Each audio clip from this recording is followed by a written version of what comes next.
How's it going, everyone? It's Milwaukee coming back at you once again, and today we're going to be discussing none other than the epic conclusion to Jeff Johns' entire Green Lantern run. That's right, I'm talking about the crossover event, Wrath of the First Lantern. Let's get into it. The event starts off with Green Lantern number 17. We see the creation of the universe as Krona saw it, a blue hand reaching, wearing a green ring, Volthoom, the First Lantern. Simon Baz wakes up in the Chamber of Shadows only to be confronted by Black Hand. Volthoom, now free in the present day, disintegrates the Third Army and attempts to change reality to his liking, only to discover that the Guardians of the Universe have siphoned too much energy from him and he's in a weakened state and he needs to recharge. Simon Baz, during battle with Black Hand, ends up defeated and gets sent to the Death Zone, where he joins Hal Jordan and Sinestro. Green Lantern Corps, issue 17. Volthoom, the First Lantern, has Guy Gardner captured, and he's looking up and down his timeline, changing events as he sees fit. Green Lantern's New Guardians, number 17. Volthoom is toying with Kyle Rayner, showing him visions of what could be if only Kyle Rayner would stop resisting. Red Lantern's number 17, Atrocitus, heads to the planet Multus, home of the Guardians, so they can unleash their emotions that they captured in this orb called the Great Heart, only to be confronted by Volthoom, the First Lantern. Green Lantern number 18, Sinestro and Simon Baz end up escaping the Dead Zone, leaving Hal Jordan stranded and left behind. Green Lantern Corps number 18, we once again have to endure John Stewart's tragic past, and we get to see different outcomes presented to him by Volthoom. Green Lantern's New Guardians number 18, Volthoom changes the lives of Carol Ferris, Lar Flees, and St. Walker so that he may feast on their emotions, and yet somehow they are still able to resist. Red Lantern's number 18, Volthoom gives Atrocitus the life that he always wanted, a life with his family. Green Lantern number 19, Sinestro returns to his home planet of Korugar in order to save it, only for Volthoom to show up and destroy it all right from under Sinestro's feet, leaving Hal Jordan to make a big decision. Green Lantern Corps number 19, the planet-sized Lantern Mogo returns and restores the willpower in the Green Lanterns. Green Lantern New Guardians 19, Sinestro learns that not even the power of the White Lantern can restore Korugar. Red Lanterns number 19, Atrocitus, is finally able to feel emotions once again, and he and the rest of the Red Lanterns head to Oa for the final battle. Green Lantern number 20, Jeff Johns' final issue, 80-page spectacular. Volthoom finds himself facing the might of all the combined Lantern Corps and one really pissed off Sinestro. Green Lantern, forever changed here. The following issues are considered epilogues to Wrath of the First Lantern. Green Lantern Corps number 20, Guy Gardner settles unfinished business with a villain named Czar and decides he's going to take it easy for a while. Green Lantern New Guardians number 20, Kyle Rayner returns to Earth and decides he's going to seek out his father that had abandoned him when he was a child, that he saw through the visions that Volthoom showed him when he was torturing him. Red Lanterns number 20, the Red Lantern Corps reunite under Atrocitus, and they're stronger than ever and more determined. So that was it, huh? Your big finale to Jeff Johns' run? Wrath of the First Lantern? Where nothing much happens? You get a lot of stalling, a lot of, Volthoom going through people's heads, replaying their lives' events, making key changes here and there to see how it would play out differently, only for none of that to actually matter.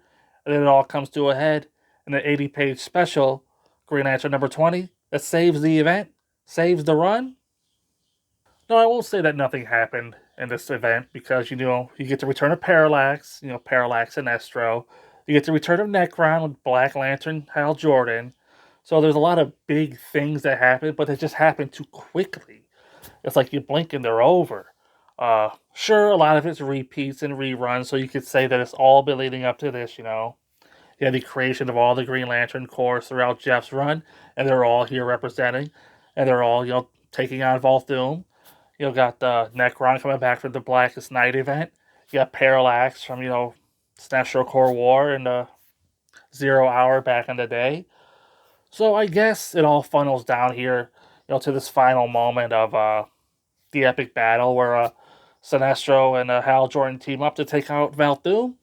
And it just felt cheap somehow. I don't know. What do you guys make of that?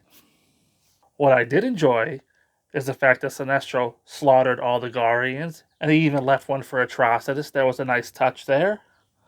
So, whatever you want to say about the event itself, you can't deny that the Green Lantern, franchise is going to be forever changed due to the events that went down here, whether you like them or not. I also liked how it sets up some stuff to come in the future. There's mention of Simon Baz going to be training the first ever female Green Lantern from Earth, Jessica Cruz. Looking forward to see what happens there. Sinestro, he's apparently leaving the universe, but I know there's a Sinestro series coming down the line. So again, eager to see what happens there. Also, there's going to be a Larfleeze series, so I guess the sky's the limit, huh? One of my major questions coming out of the event is who was Volthoom, right? It's revealed that he's a human of all things, right? He travels, I guess, across the universe and back in time to see the creation of the universe as Cronus saw it, right? With the blue hand reaching through like the cosmos, and is he why the Guardians didn't trust human lanterns like this whole time? Because when it was revealed that he was human, I was like, what? Aren't humans like the weakest of the lanterns? They're just like barely like brand new into it with Hal Jordan, and they were always like rebelling against the Guardians, so the Guardians didn't really trust them. Is it all because of Volthoom, who ends up being the first Lantern randomly? Did he give them the idea when he went back in time? Like, what's going on here? And I know like later on, like DC Rebirth, this is a spoiler for DC Rebirth, but isn't that blue hand retcon to be like Doctor Manhattan? So is Volthoom like sort of like a offshoot of him? Probably not, but really makes you think. One thing that I really didn't care about for this event is the fact that Volthoom, when he gets out of prison, he immediately disintegrates the Third Army, so it makes that whole event like pointless, right? I really wanted to see all the Lantern Corps taking on the Third Army, maybe being led by Volthoom, but didn't happen that way. And missed opportunity? Who knows? Also, with Volthoom, playing with people's memories and their timeline, the events of their lives, we didn't see any of the Lanterns really give in, right? Kyle Rayner was able to resist. Carol Ferris was able to resist.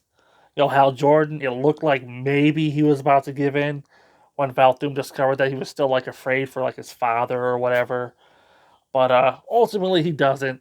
So, you have this character Volthoom who's like, oh, I could change reality. I could do whatever I want. And he ends up doing nothing. And gotta admit, a little disappointing. So this is the event that brings a close, like I said, to the Geoff Johns era. I believe all the Green Lantern titles from this point forward are getting all new creative teams. So it's going to be brand new directions from here on out. Some of it was teased here in the finale, Green Lantern 20. But then you had a couple of cleanup issues, epilogues, where, Guy Gardner, Kyle Rayner, and Atrocitus, they all wrap up, and the creative team's going to send off on those books. So we'll see what happens. I've never read Green Lantern beyond this point. I ended before with the Geoff Johns run, and I'm looking forward to seeing what happens next. I know we got like another event coming up, Lights Out. So not really sure what that's about at this point, but looking forward to seeing what happens next with the Green Lantern titles. Now that Geoff Johns is not at the helm anymore, uh, could it be possibly be better? I don't know. We'll find out together. So with all that being said, I'm gonna go ahead and give Green Lantern, Wrath of the First Lanterns, a 4 out of 5. Yes, there's some enjoyable moments. Yes, it is saved mostly by the 80-page special Green Lantern number 20, Jeff Johns' finale issue. But since it does sort of channel like the whole run and it has callbacks to everything and it all just sort of comes together here at the end. Yeah, maybe it was a little rushed. Yeah, maybe it could have gone on a little bit better or had felt to be more of a threat. But it is what it is, right? So until next time, I'll see you there.